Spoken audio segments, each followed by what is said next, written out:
Well, we all know that we're waiting for the pre-order information to come out here in the United States and Canada for the Nintendo Switch 2. And one thing we aren't 100% sure yet about is whether or not that pre-order information is going to come with some sort of price change, be it lower or even higher due to the existing tariff situation here in the United States. We updated that situation yesterday with what was basically good news. If you were expecting the 46% tariff against Vietnam to go through and, see $100, $200, $300 price hike on the Nintendo Switch 2, that is obviously not happening. And we should probably get an update from Nintendo. I would suspect sometime next week on pre-orders. In fact, I think we might even get an update before Thursday's Mario Kart World Direct. That's right. Next week, Thursday, we have a Direct. So I think we'll be updated before then, because it is going to feel a little awkward to have that Direct and yet still not be able to pre-order the system that it's on. So I do think that it will be resolved before then. But until then, obviously, there's a lot of speculation around Nintendo. And hey, while there's going to be a 10% one locked in for the next 90 days, how's Nintendo going to respond? And it seems that the expectation from experts is that Nintendo is actually setting themselves up to likely keep the same price. But here's the thing. Here's what isn't being considered. Nintendo is going to keep the same price, but even with that 10% tariff, end up losing money per unit sold, at least future units sold. It's a little complex, and this gets into numbers that Nintendo has actually been shipped over to the US and a whole bunch of other stuff. We got to dive into this article. It's over on Bloomberg. But before we do, I just want to remind you, we are giving away a Nintendo Switch 2. All you got to do is go down to the link in the description of the pinned comment to enter. I wish everyone luck. And let's get into this article here. It says Nintendo gains time to prep Switch 2 with the tariff pause. Again, this is the news from yesterday, but let's get into this article. It's free. This one is a free one on Bloomberg. A pause on the most punishing U.S. tariffs in a century hands Nintendo company valuable time to prepare for the momentous June launch of its new console and lifts pricing pressure. For now, the 90-day reprieve on heightened tariffs for most U.S. trading partners gives the Japanese company a chance to ramp up shipments of the Switch 2 to a market that accounts for more than a third of its sales. Roughly a third of Switch 2 units are assembled in Vietnam, which would have been subject to a 46% levy, but now only faces the 10% universal tariff imposed by Donald Trump's administration. Nintendo can focus all of that production on the US and stock up as many units as possible over the next 3 months. The company is preparing for what the industry expects to be the largest gaming console launch in history. Hoseiden Corp., one of the three main Switch 2 assemblers, shipped more devices in February to the US from Vietnam than in the previous 6 months combined, according to customs data provided by MBD. That suggests Nintendo can build a stockpile of millions of consoles from the Southeast Asian country in time for the June launch. Notably, almost all of Hoseiden's production went to the U.S. starting January, from about 11% to 2/3 over the previous 12 months, the data showed. Shares in Kyoto-based Nintendo jumped 12% on Thursday, and you can kind of see how this all works out. You can see that we have the sources here. We have elsewhere, exports to U.S. You can see in January, 383,000. That's pretty impressive. That's really cool. That is what happened in January. So you can see that, you can see a little bit in November, a little bit in December, a little bit in October, a little bit in September, whenever they started assembling Switch 2 sometime in there. And then January, but boom, a huge bump in January. We talked about this before, all those Switch 2 units that came here. And then look at this, 725.2 thousand shipped in February. So they are at full ramped up production for Nintendo Switch 2, and practically everything being made in Vietnam is coming directly to the United States. It is the number one provider, maybe even the sole provider of Switch 2 units to the US. So this is why we've been talking about Vietnam. It's a really big deal. This is before the tariffs. So Nintendo already has over 1 million Nintendo Switch 2s in the United States right now, ready to be sold, that weren't subject to these tariffs, but now all shipments beginning this month will be subject to the increase in tariffs. So that's just something to continue.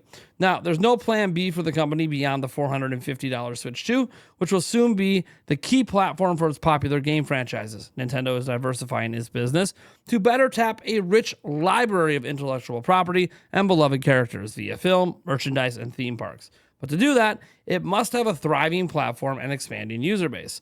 If the tariffs stay at 10%, Nintendo probably keeps the pricing at $450 and will just take a hit on the margin, said Bernstein analyst Robin Zhu. At 46% Vietnam tariffs, I expected them to raise by $50 to $100. Nintendo delayed the pre-orders to the US to fully assess the impact of the new tariffs, which were announced mere hours after the Nintendo's online event unveiling of the Switch 2's price and launch game lineup, which is funny because the price wasn't actually in the event, it was after the event, but you know. The company has spent months strategizing for the global release of the console and ensuring the first units land with gamers and not scalpers. The UK, for example, is prioritizing customers with a Switch Online membership and ample playing time on the Switch. They're doing the same thing here for the My Nintendo store. The initial launch window is a pivotal time for game consoles, as much as with movie premieres. It sparks interest beyond loyal users and sets up marquee titles for a fast start. Sony Group Corporation's PlayStation 5, released in late 2020, it took years to gain momentum because of the pandemic's impact on logistics and availability. Kind of interesting. PlayStation 5 right now holds the record for first 12 months of sales at 18 million. I don't think that's years to get momentum when you had the best 12-month start ever, but anyways, Nintendo may face similar challenges now with shipping its device out of Vietnam, which is also home to other major exporters to the U.S. such as Nike, Adidas, etc. While Vietnam and U.S. have started negotiations to forestall elevated tariffs, most companies are likely to hasten deliveries to the U.S. to maximize what they can ship in the next 90 days. U.S. levies on imports from China were hiked to 125% as part of Trump's Wednesday reversal of country-specific tariffs for most other nations. That makes it prohibitive for Nintendo to ship its made-in-China production to the U.S. and also poses a challenge for its competitors. We believe the Switch 2's bill of materials is around $400, meaning Nintendo would still be selling consoles at a loss in the U.S. with the 10% tariff, but the loss would be something Nintendo would be able to absorb, said Hideki Yasuda of Toyo Securities. Sony is in a tougher situation as most of its PlayStation production is in China, and it may be forced to hike the PlayStation 5 prices in the US in the near future. PC makers showed one path to navigating the tariff uncertainty over the first quarter by stockpiling inventory in the US and doing away with discounts. Nintendo, which plans to sell a Japan-only version of the Switch 2 that costs less than $350, will likely do everything it can to avoid further price increases. The Switch 2 already marks a climb up in price from the original Switch, plus Nintendo announced the first $80 console game with its Mario Kart World. The company faces the burden of convincing players to spend more just for the device and the software, whose prices have been pushed up by escalating costs of production. The U.S. tariff threat still looms, but now at least a picture is clear around the launch window of the Switch 2. That brought Nintendo's Tokyo traded shares back to within 1% of where they were before the Liberation Day speech that reverberated across global markets. So, yeah, basically, Nintendo is going to probably keep the price because it's just that 10% difference. It's hard to like sell to customers who are already backlashing, like, hey, we got to increase the price so we can have a profit margin. They'll probably just eat it. And yeah, they're going to end up selling the Switch 2 in the US for a loss. That's what most of the console makers do. It sounds like Sony is actually the one going to be deeper impacted in this case. And also, it is very interesting that Nintendo already has 1 million units here that were before this tariff. So I just think that that's also fascinating as well.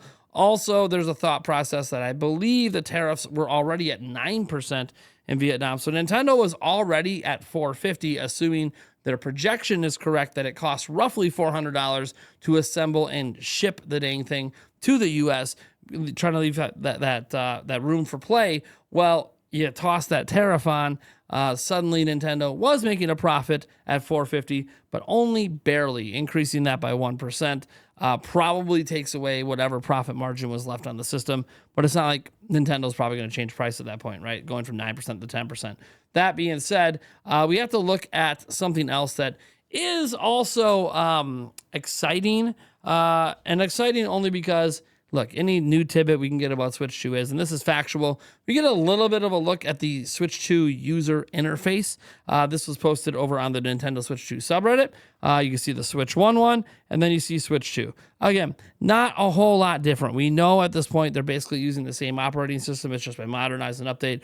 You're seeing rounded corners. You're seeing circles there for the profile instead of the squares. I think you're going to see a lot of modern updates like this. There probably is new features in the UI, but we just aren't aware of them. But I just wanted to show you guys this. This comes from the event. I believe this is Cyberpunk in the background, just selecting a user profile at the Nintendo Switch 2 experience. So that's pretty fascinating. And then the last thing we want to talk about here is I just want to address my video earlier today. Look, I screwed up, guys. There's no really right way to say it. Not the report itself.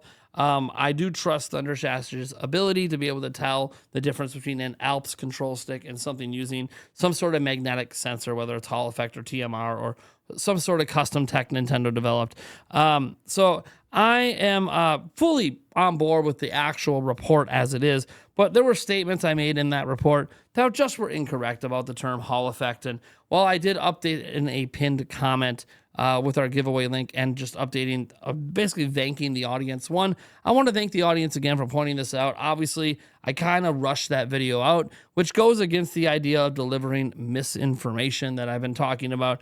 And while the context of the whole video, I think, stands, some of the points I made to defend those stances are incorrect. I said things like the term Hall effect is copyrighted or trademark or patented. And here's the reality. That is a free-to-use term. Anyone can use it. It just stands for a certain way in which to make a control stick using the Hall effect, which isn't technically a control stick thing. It's just a technology concept invented a while back. So that is my bad. I should have never used that terminology to describe it or cast doubt on Nintendo saying that it doesn't use Hall effect, because again, it literally could still be electromagnetic and just not be using the Hall effect stuff. So I do apologize for that. I should not have used that terminology. Literally quick Google searches. I don't have an excuse here. I'm not going to try to make one. I rushed the video out, but I shouldn't have done that. I do apologize. I still stand by. Still would have made the video. I just would have framed my conversation around it a little bit differently. Anyways, we got to move forward, right? We're not going to sit here. I'm taking accountability here. I took accountability in the pinned comment. Now we move forward, and we'll see what happens with Switch 2 here. I have one more piece of news I want to get to you guys. It has to do with a potential of the achievement system being expanded by Nintendo that they're not talking about yet. But we'll have to get into that in another video. And again, this is based on some information Thundershash Gaming was able to get out of a Nintendo employee. So we'll talk about that later, though. So thank you guys so much for tuning in. I am Nathaniel Rubblejans from Nintendo Prime, and I'll catch you guys in the next video.